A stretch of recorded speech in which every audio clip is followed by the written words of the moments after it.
Bonjour, aujourd'hui je vais vous parler de l'action de l'Union européenne en faveur de nos droits fondamentaux.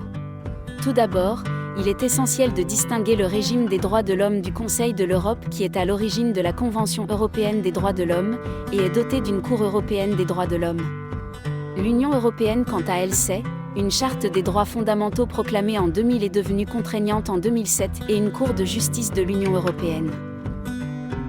Ce sont aussi des droits civils, politiques, sociaux, économiques et de nouvelle génération, tels que le droit à la protection des données personnelles. Mais alors, comment nos droits ont-ils progressivement été intégrés dans l'Union européenne ? Dès 1992, le traité de Maastricht instaure des droits associés au statut de citoyen européen.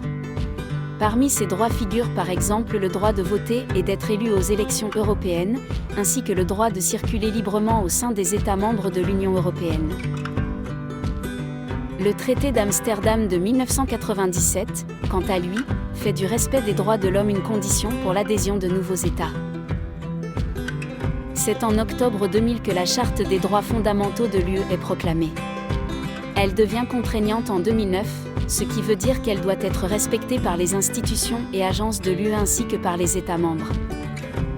Quels sont les moyens utilisés par l'Union européenne pour garantir la protection de nos droits ?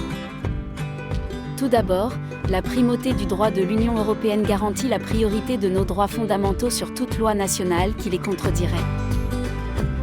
Ensuite, nos droits fondamentaux sont défendus par la Cour de justice de l'Union européenne lorsqu'elle contrôle la légalité des actes des institutions de l'UE, veille à leur bonne application par les États membres et interprète le sens de nos droits à la demande des juges nationaux.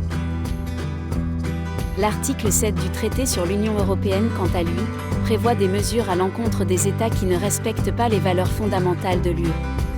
Cependant, en pratique, l'application de sanctions est très difficile en raison de la nécessité d'obtenir un vote unanime des pays membres. Enfin, l'Union européenne dispose d'agences et de programmes visant à favoriser les droits de l'homme. En 2007, l'Agence des droits fondamentaux de l'Union européenne est créée pour collecter des données, produire des travaux et sensibiliser aux droits fondamentaux.